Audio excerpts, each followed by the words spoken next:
لكل عجينة أسرار، ولكل صنف طعم بيميزه. والنهاردة وصفتنا غير أي وصفة عرفتوها. هديكي كورس مجاني لعمل بسكوت العيد بكل تفاصيله زي المحترفين بالظبط. ولو البسكوت بيطلع تخين معاكي وبتستغربي هو ليه طالع تخين كده، انا هقولك الطريقة الصح لتشكيل البسكوت. ولو عايزة تعرفي ايه الفرق ما بين بسكوت الزبدة وبسكوت النشادر، في الفيديو ده هتعرفي كل التكات اللي تنجح بسكوت النشادر، وان هو مختلف تماما عن بسكوت الزبدة. ده له مقادير ومكونات، وده له مقادير ومكونات وطريقة في التكنيك والعمل. زي ما انتوا شايفين انا عامله النهارده بسكوت مخرفش. انا عامله بسكوت النشادر بطعم جوز الهند وبطعم البرتقال. اول حاجه احنا هنعمل النهارده البسكوت بتاعنا بالسمنه. انا جايبه سمنه ميكس بلدي جاموسي على بقري. وبعد ما وزنتها الاول، بعد كده عبيتها في الكوبايه، وبعد كده حطيتها في التلاجة. يبقى لازم في الاول خالص نوزنها وبعدين نعبيها في الكوبايه وبعدين نحطها في التلاجة. ما ينفعش خطوه من دي ما تتعملش. طيب احنا بنوزنها علشان نعرف الوزن. هي وزن الكوبايتين دول 400 جرام. طيب الكوبايه العاديه بتاعت البيت اللي هي وزنها اللي هي ساعتها 200 ملي. تمام كده. يبقى وخدي بالك انا بقولك كده ليه، لان نفس الكوبايه هنعاير بيها السكر، ونفس الكوبايه هنعاير بيها اللبن، وكمان هنعاير بيها الزيت. فلازم المعيار يكون موحد للكل. ده اولا. اما الميزان ففي ناس عندها ميزان وفي ناس ما عندهاش. فلو عندك الكوبايه يبقى انا هقولك على المعيار الكوبايه اللي موجوده عندك في البيت، عايري بيها كل المكونات. ولو عايزه بالميزان انا قلتلك الميزان: السمنه 400 جرام، والزيت 100 ملي او 100 جرام، والسكر 350 جرام او 300 جرام. يعني تقدري تقللي، يعني يا اما كوبايه ونص يا اما كوبايتين. تمام كده. طيب دلوقتي انا بعمل ايه؟ يبقى اولا قلنا الشرط الاول السمنه تكون ساقعه من التلاجة. بعد كده بعد ما بنفكها من التلاجة ونحطها في الكوبايه ونفضيها في الطبق، نضربها ضربا مربحا، ضرب جامد جدا علشان تنعم وتبقى كريميه ولونها يفتح ويهيش علشان نجاح البسكوت. يبقى الخطوه التانية دي مهمه جدا. هنقعد نضرب فيها كده لحد ما يبان لها صافي. زي ما انتوا شايفين ده كده تفتيح اولي، يعني هي لسه هتفتح معانا مرتين كمان، درجتين كمان. الدرجة دي مهمة. طب انا حطيت السكر؟ ما حطيتش السكر. بضربها الاول جامد جدا، يعني حوالي كده 5-6 دقايق عشان تفك من بعضها وتبقى كريمية ولونها هيفتح قبل ما نضيف السكر. طب لما نضيف السكر هتفتحها اكتر، يبقى ادي كده درجة. ولما نضيف البيض هتفتحها اكتر واكتر، يبقى كده تاني درجة. تمام كده. زي ما انتوا شايفين انا لسه مستمرية في ضرب السمنة. هفضل اضرب فيها كده لحد ما اللون يفتح والاقيها خفت معايا، بقت خفيفة خالص زي الريشة. هتكون اخف معاكي من الكريم جانتيه. واخدين بالكم؟ بعد كده بضيف السكر. ودي الخطوة التانية المهمة جدا. يبقى أول مرة لازم نضرب السمنة كويس أوي أوي أوي لحد ما اللون يفتح جدا والقوام يبقى كريمي جدا جدا. بعد كده بنضيف السكر. أنا دلوقتي بلم السكر مع السمنة علشان خاطر مش عايزة الدنيا تتبعتر وتبقى فيه دخانة من السكر. عايزة السكر كده يبقى على الهادي، واحدة واحدة في الأول، وبعد كده هعلي السرعة علشان طبعا السكر انتوا عارفين بينطور وبيبهدل الدنيا. هفضل اعمل بالراحة كده في الاول على سرعة هادية، بعد كده هعمل على السرعة العالية. تمام كده. خليكم ماشيين معايا خطوة خطوة، وتأكدي انك هتعملي احلى بسكوت من ورايا. ضربنا بقى السكر بالسمنة كويس جدا. طبعا انا حاطة ايدي كده علشان وانا بضرب طبق صغير، كنز يعني، هو كبير بس كنز. فالمفروض ان احنا بنشتغل في حاجة تكون غويطة شوية، بس انا الغويط اللي عندي صغير في الحجم. هبتدي بقى ايه بالمعلقة او سباتيولا الم الجوانب كده وارجع اضرب تاني، لان لازم السكر يختفي تماما، ما يبقاش فيه ولا ذرة سكر موجودة. طبعا السكر اللي احنا حاطينه النهاردة سكر بودرة، فبرضو لازم يتضرب كويس قوي قوي قوي مع السمنة. شايفين القوام؟ دلوقتي القوام بقى كريمي جدا زي ما انتوا شايفين. بسم الله ما شاء الله. هنضيف نص كوباية من الزيت، ما يعادل 100 ملي. تمام. ونفس الكوباية زي ما قلنا موحدة، بنوحد الكل علشان النتيجة تبقى مضمونة. عندي هنا بقى المادة الرافعة اللي هي البيض. 3 عدد بيض، وعندي كمان بياض بيضة. ممكن تستغني عن بياض البيضة، ولكن انا حطاها عشان زيادة في الخفية وزيادة في القرمشة. بياض البيض بيدي تماسك للبسكوتة، وفي نفس الوقت بيدي قرمشة خفيفة، والصفارة عندنا هنا بيدي نعومية. تمام كده، ولسه في مكون هيدي برضو نعومية وقرمشة في نفس ذاك الوقت. انا ضفت دلوقتي بياض البيض على 3 عدد بيضة. تمام. دلوقتي هنزل بالبيض بالتدريج، يعني ما ينفعش انزل ال3 مرة واحدة. انا هنزل بواحدة، ولما اضرب كويس وتختفي معانا هنزل بالتانية، وهكذا لحد الاخر. دي اول بيضة نزلت بيها. ما تنسوش ان انا حاطة 3 عدد بيض وبياض بيضة واحدة. نزلت بالبيضة التانية وهنضرب بالمضرب. وطبعا انا هنا بجري السرعة بتاعة التليفون، مش سرعة ايدي هي اللي بتجري. انا بجري سرعة التليفون علشان ما اطولش عليكم، لان كده كده الفيديوهات بتاعة الحلويات كلها بتبقى طويلة، فاهميني؟ لان فيها تفاصيل كتير، وانت لازم تعرفي التفاصيل كلها علشان تاخدي نتيجة مرضية ليكي. ما تدعيش علينا، يعني تاخدي الوصفة تدعي لنا. فاهميني طبعا. نزلت باخر بيضة. تمام.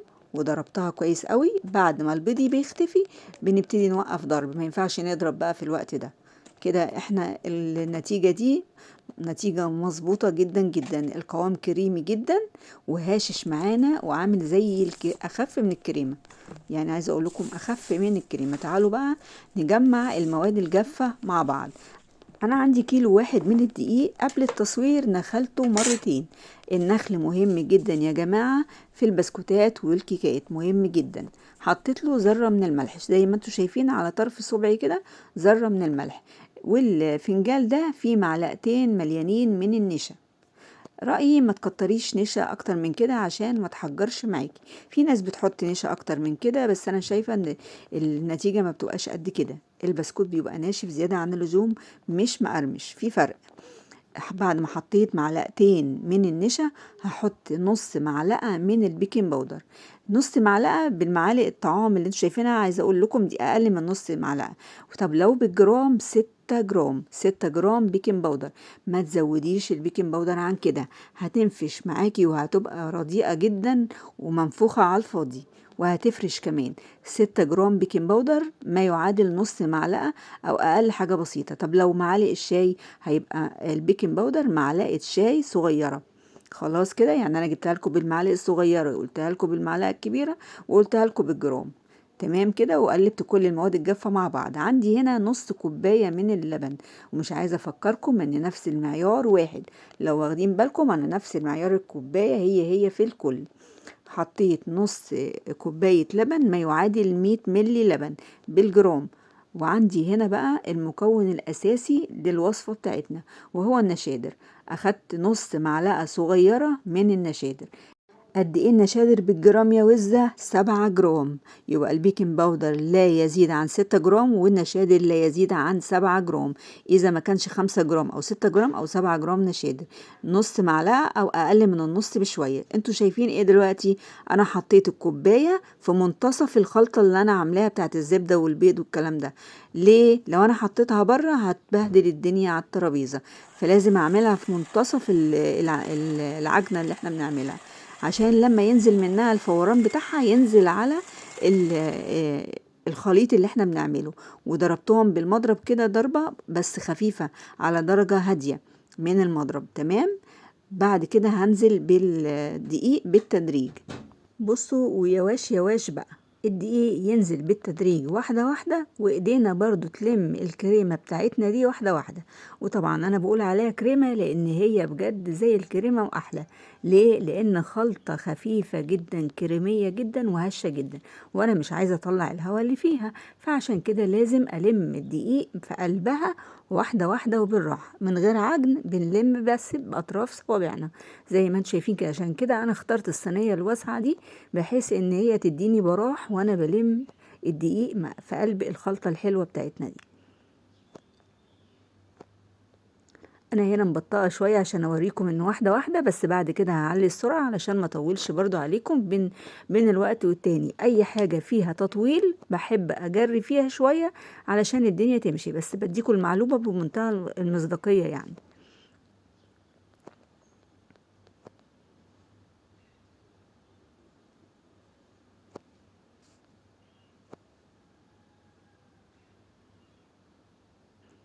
لاحظوا ان انا ما حطيتش فانيليا. انا كنت لسه عايزه اقول لكم مين الشاطر اللي اخد باله ان في مكون ناقص. طبعا انا مش هحط لا فانيليا ولا اي طعوم او روايح في الخلطه الا في وقتها، ولما يجي وقتها هقول لكم امتى بنحط سواء الفانيليا او روح البرتقال او روح جوز الهند. فهتشوفوا معايا، تابعوا بس لحد اخر الجزئيه دي.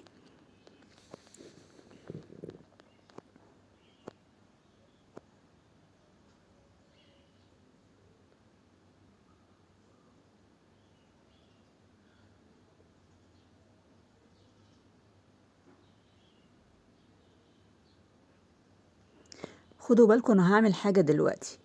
انا نزلت باقي الدقيق كله، بس بعد كده رجعت حبة قيمة كده 4 معالق تاني في قلب الطبق. ليه بقى؟ لان انا المفروض ان انا هقسم العجينة، هعملها بطعمين مختلفين.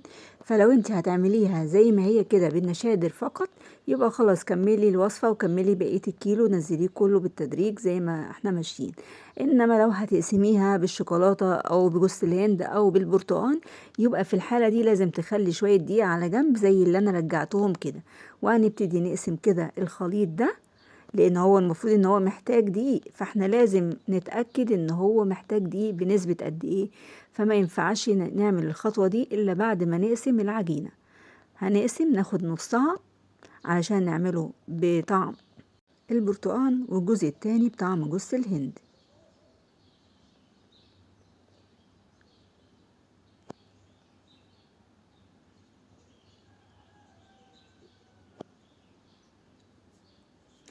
عندي هنا في الكيس ده حوالي كده 2.5 ل3 معالق من جوز الهند الناعمة. تمام. ممكن تزودي شوية عن كده، يعني تخليهم لحد 5 معالق أو 6 معالق، بس مش أكتر من كده.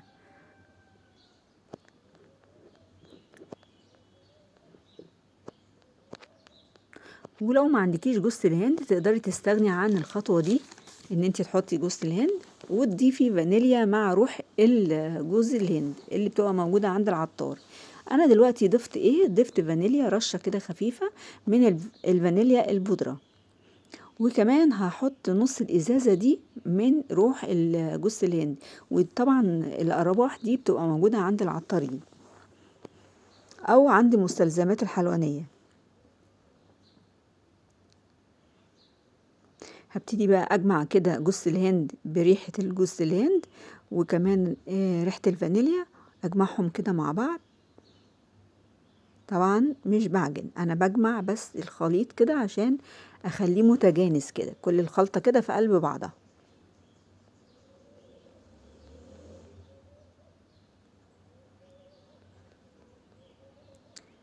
العجينة طبعا بتلزق جدا جدا، اوفر تلزيق. فانا هضيف لها حوالي كده 2 معلقة كبار من الدقيق اللي احنا كنا مخليينه على جنب. انا كنت شايلة في حدود 4 معالق، اخدت 2 معلقة للخلطة دي، وهحط برضو 2 معلقة للخلطة التانية. هدخل بقى ايه الدقيق اللي احنا حطيناه في قلب العجينة كده زي ما انتوا شايفين. بس هضيف حاجة دلوقتي هتسهل الدنيا اكتر، هضيف 2 معلقة من الحليب. تمام. والحليب لازم يكون دافي، انا مدفياه. تمام. 2 معلقة الحليب هنجمعهم كده مع الخلطة. تمام كده. ليه انا عملت الخطوة دي؟ لان احنا دلوقتي هنعمل بسكوت بالكيس او بالقمع، فاحنا عايزين الخليط بتاعنا يكون ناعم جدا وطري جدا ويكون بيلزق. فهو لو ما كانش فيه الصفات دي عمره ما هيطلع من الكيس. فلازم تعمليه كده، لازم تحطي المعلقتين دول لان هم مهمين جدا. طيب هنا بقى هقولك لو هتعمليه بالمكنة يبقى العكس، هنضيف 2 معلقة دقيق كبار كمان. ليه؟ لان المكنة بطبيعتها قاسية، فيها سنون وترس، وبتكون عايزة البسكوتة اللي بتبقى جواها لازم البسكوتة تكون محملة وتستحمل المكنة، فعشان كده بنحط لها معلقتين دي كمان. طبعا انتوا شايفين ايدي العجين فيها وما طلعش وبتلزق، وتحسوا كده انها محتاجة دقيق كمان. بس في الحالة دي احنا عايزين العجينة كده تكون بتلزق. لو انت جربتيها بايدك التانية النظيفة هتلاقيها ما بتلزقش، انما هي بتلزق لان ايدي دي اللي انا بعجن فيها. فخدوا بالكم من النقطة دي عشان في ناس كتير بتقع فيها، بتجرب العجينة بإيدها اللي هي بتشتغل بيها وتفضل تلزق وتفضل تحط في دقيق، وهي متهيأ لها إن هي محتاجة دقيق وهي مش محتاجة دقيق. برضه أرجع أقول لكم ما تنسوش إن إحنا هنستخدم الكيس أو القمع، فلازم يكون ليه طريقة معينة، ولازم يكون العجينة بتاعته تكون ناعمة جدا وطرية جدا وبتلزق جدا. نفس الخطوات هعملها هنا. انا كان عندي برتقانايه، خدتها قشرتها، خدت الطبقه اللي لونها اصفر بس، وبعدين نشفتها في فرن البوتاجاز، طلعتها ضربتها في الكبه، وبعد ما ضربتها عملتها في المنخل كده علشان تنزل الخلاصه بتاعتها، واي تكتلات فيها شلتها خالص، اي حاجه محصوله شلتها. انا عايزه البودره الناعمه اللي بتطلع منها فقط. لو هتحسبيها بالمعلقة يبقى معلقة من بودرة البرتقال، تمام كده. وبعدين حطيت روح البرتقال، حطيت نص الإزازة من روح البرتقال. ودلوقتي حطيت معلقتين من عصير البرتقال، نفس البرتقانية اللي انا خدت منها البشر اخدت منها عصير نص برتقانية، وخدت من العصير ده معلقتين بالظبط من عصير البرتقال. يبقى زي ما حطيت معلقتين من الحليب على العجينة بتاعت جوز الهند، حطيت معلقتين من عصير البرتقال على العجينة اللي هنعملها بريحة البرتقال وعصير البرتقال. تمام كده، معلقتين طعام يا جماعة. التزموا بالمقادير والمكونات اللي انا بقول لكم عليها، لانها هتديكم نتيجة مبهرة. انتوا شفتوا البسكوت في اول الفيديو طالع ازاي. لو عملتوه بالطريقة بتاعتي دي انا واثقة ان اي حد هيدوقه من ايديكم هيدعيلكم وهيقولوا لكم انتوا جايبين البسكوت القمر ده منين. وبقوا ساعتها هقول لهم بقى ان احنا واخدين الطريقة دي من شيف عزة سعيد. انا جمعت بقى كل العجينة كده، وطبعا انتوا شايفين المنظر ده، ايدي اللي بعجن بيها او بلم بيها عمالة تلزق، وتحسوا كده انها محتاجة دقيق. بس هي العجينة كده مظبوطة جدا.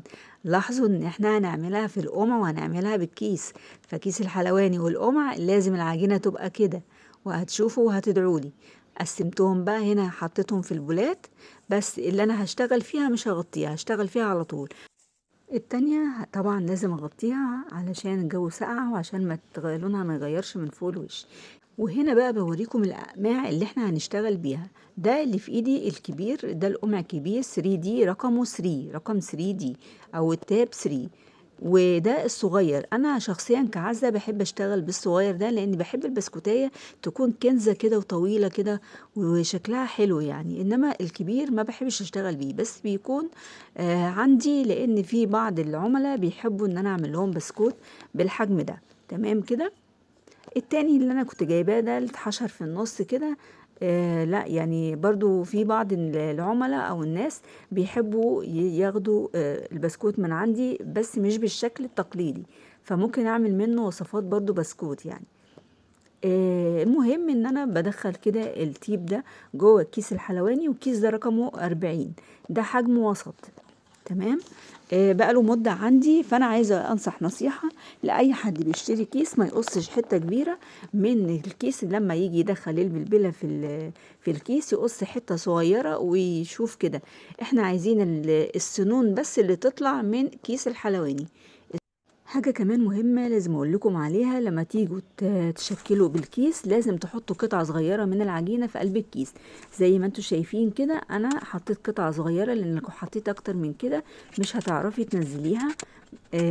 فلازم تحطي جزء صغير وتمسكي الكيس على هيئة كده قرطاس، يعني الجزء اللي بينزل العجينة ده يبقى شكله على هيئة قرطاس، وتكون حاجة بسيطة تخلص تحطي غيرها.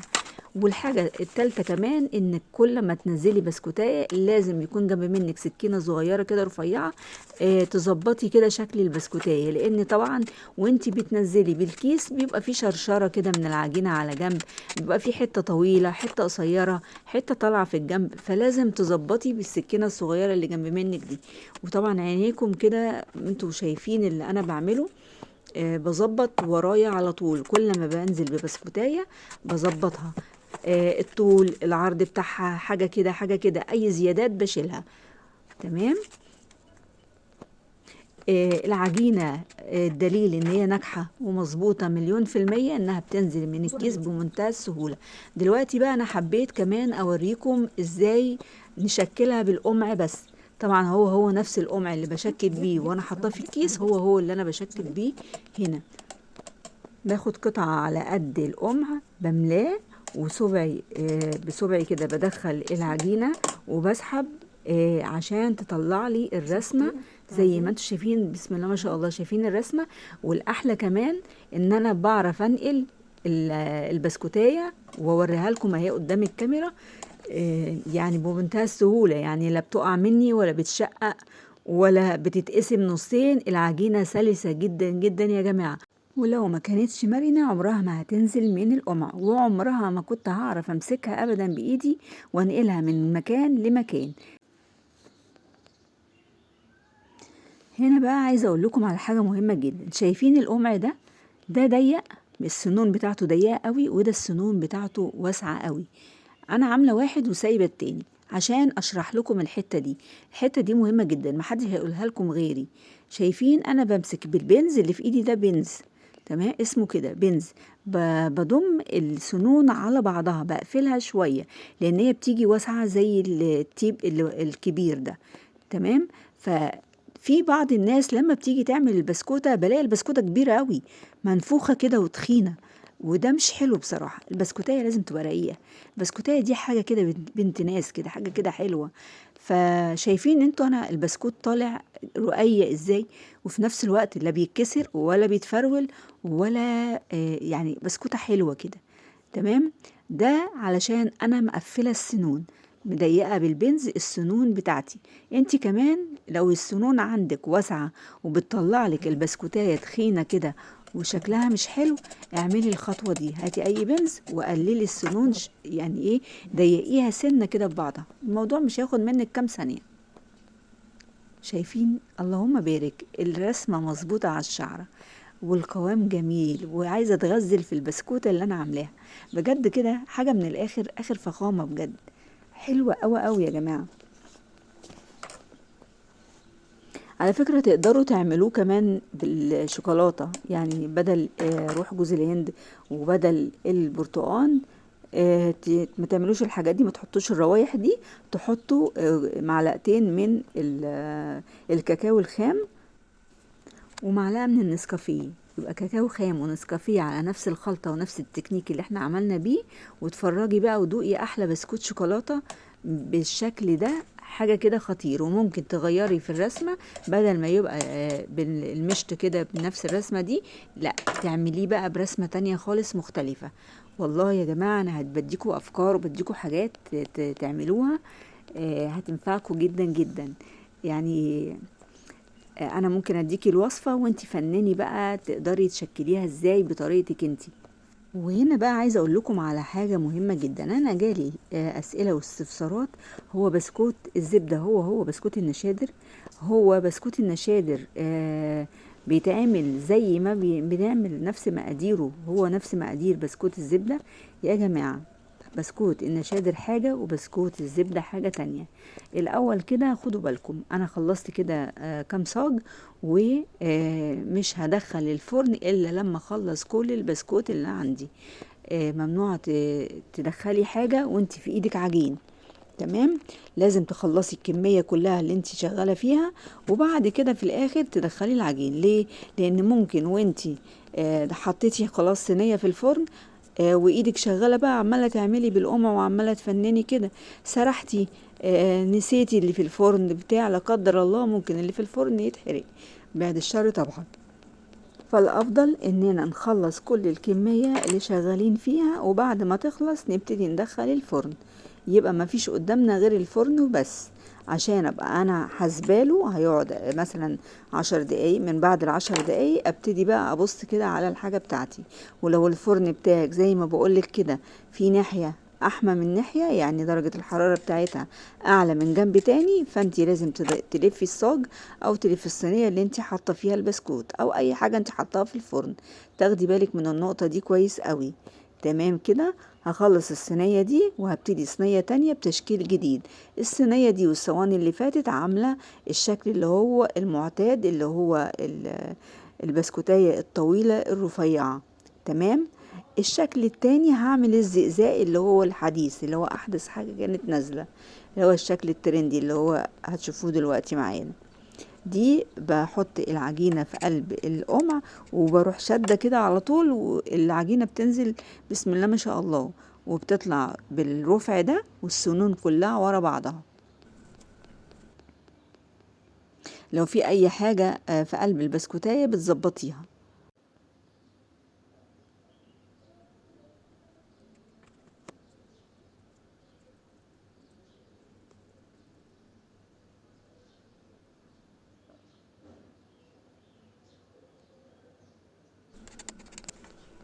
دلوقتي بقى هنعمل تشكيل جديد، والتشكيل ده انت لو حابة كده تخلصي الفيديو تقفليه على كده تمام خالص، بس انا حابة ان انا اغير في الشكل التقليدي. انا كده عملت الشكل التقليدي في الصواني اللي فاتت. وما تنسوش ان انا عاملة وصفتين في وصفة واحدة. انا عملت دلوقتي الترند الجديد اللي هو البسكوت الزجزاج، او النقشة اللي هي عاملة زي الزجزاج. زي ما انت شايفة كده، بصي انا ايدي اختلفت ازاي. بحط العجينة وبمشي كده واحدة واحدة على هيئة زقزقة او زقزاق. فاهميني؟ طبعا انتوا شايفين الصورة، يعني ممكن اكون مش عارفة اشرح الحتة دي كويس بالتفصيل، بس بصوا البسكوتية طالعة عريضة ازاي.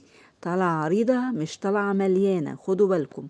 يعني الزجزاج او النقشة الزجزاج دي بتطلع البسكوتية عريضة بس مش منفوخة، مش مقلبظة. وده على حسب حبكة ايدك. وعلى فكرة انا لسه معايا القمع الصغير، انا ما اشتغلتش بالقمع اللي هو 3 دي اللي هو الكبير. انا كل ده شغالة بالقمع اللي هو الصغير اللي هو 1. اول حاجة شايفين الشكل اللي عامل زي الكمثرى ده؟ بعمل هو نفس البسكوتاية، بس بروح جاية اسمها بالنص وبعدين الفها. بس بلفها باخد بالي لان العجينة ناعمة جدا يا جماعة وطرية جدا، وانتي بتلفي خدي بالك علشان هي يعني يدوبك، ولو في اي حاجة بتظبطيها برضو. عملت الشكل المدور ده وعملت الشكل اللي شبه الكمثرى ده. فالاطفال بتحب الحاجات اللي هي شكلها مختلف، فعشان كده حبيت ان انا اعمل شكل مختلف او شكلين. يعني اعتبر الوصفة بتاعت النهاردة فيها 3 اشكال مختلفين. الوصفة الاساسية اللي هي الشكل المشط العادي اللي احنا عارفينه، والوصفة التانية اللي هو الزجزاج اللي هو المشط الزجزاج اللي بنعمله ده. بيبقى البسكوتية كده مقلبظة وقصيرة وماشية كده زي الزجزاج بالظبط. والشكل التالت اللي هو بتعملي بقى ايه الاشكال المدورة دي من نفس عجينة البسكوت. فبصراحة عجينة جميلة جدا جدا يعني. في نهاية الفيديو حابة اقول لكم على حاجة مهمة جدا لازم تكونوا عارفينها. بسكوت النشادر مش هو بسكوت الزبدة. بسكوت النشادر بيتحط له نشادر، بيتحط له نسبة قليلة من النشادر لا تتعدى 7 جرام، من 5 جرام ل7 جرام، معلقة صغيرة.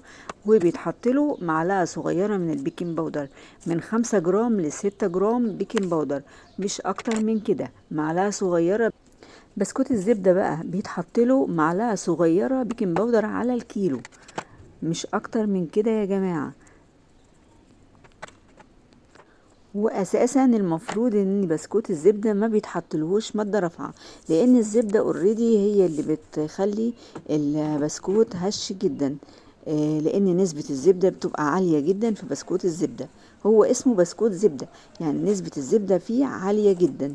دي حاجه. الحاجه التانية ممكن في الكيلو تحطي معلقه من معالق الشاي، معلقه صغيره من البيكنج باودر، وممكن الاستغناء عنها.